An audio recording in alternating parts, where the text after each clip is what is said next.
Hi class, welcome to session 3 of Unit 5. We are going to learn about training techniques. 1. At the end of this session, you should be able to describe an example of on-the-job training. Discuss a few techniques for training internally. List and explain at least 3 benefits for training employees on the job. What is the meaning of on-the-job training? From here, we are going to define OJT as on-the-job training. OJT involves assigning new employees to experienced workers or supervisors to provide them with training. So here, you're going to be assigned to an experienced worker or a supervisor to help you or provide you with the skills necessary for a job.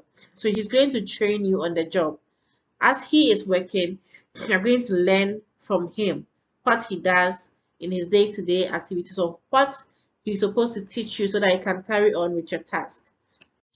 Some on-the-job training techniques include apprenticeship, coaching, job rotation, demonstration, and special assignments. Apprenticeship involves gaining training through observation, combination of classroom instruction and learning. So in the apprenticeship technique, your supervisor or the experienced worker assigned to you would work and you will learn by observing. So as he's doing or filing files, you learn by observing. You can ask questions if you don't understand something. It's also a combination of classroom instruction and learning. Second one is coaching or understudy. Here, your work supervisor or an experienced worker will train an employee. It is mostly used for top management levels. They coach you, they show you the ropes, they show you the strengths, they show you what to do in situations, they show you how to make some decisions. Here, they coach your behavior, they coach your skills, they coach your experience, they coach what you should know, what you should do. That is what coaching or understanding is. Job rotation involves moving from one job to another at planned interval. Mostly, if you are going to carry a top management position, you should have a bit skill of what each level of job should be about. So moving from one job to another at planned intervals, you are going to learn on the job so that you can have the training needed to carry out your managerial task. We have demonstration and special assignments for first-hand experience. So you could be given a demonstration or a special assignment where you'll be tasked to work on alone. So here you're going to have a first-hand experience on what you are going to do, like the thesis or the project work that we do at the end of the 4 years. At the end of the 4 years, you are given the chance to write a project work.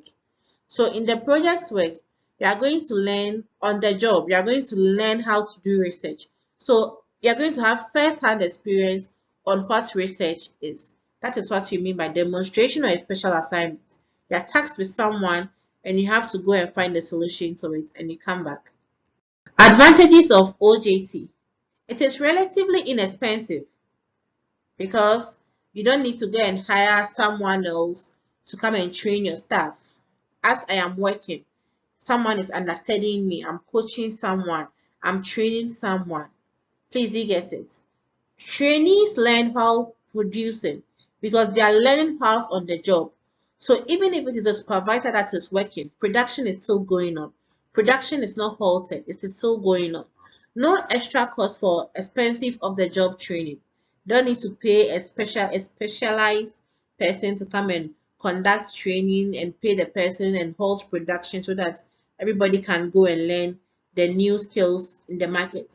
It facilitates learning. As you are learning with your supervisor, where there is a mistake, the person corrects you. So you're able to learn on the job. You make mistakes and learn on the job whilst producing.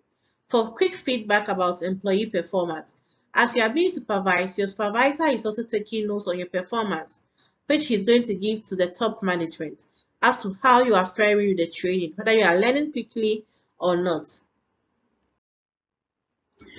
We have trainer-related factors to be considered for on-the-job training. We have skilled trainers and appropriate materials for training. You need to provide appropriate materials in whatever function in the organization. You need to make sure that your employees have the necessary materials, necessary resources for whatever you've assigned them to do. So as a trainer, the trainer should be given the necessary materials to be able to effectively train employees.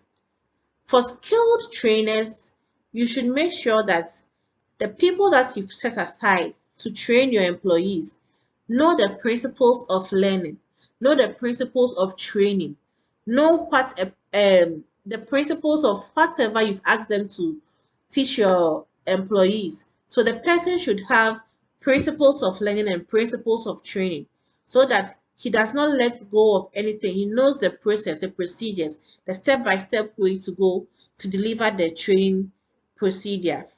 Then we have step-by-step job instruction techniques. These are mostly documented. So there should be a step-by-step job instruction techniques that a skilled worker can refer to.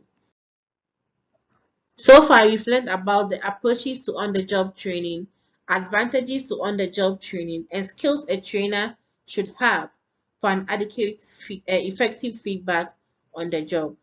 Thank you. Meet in the next session.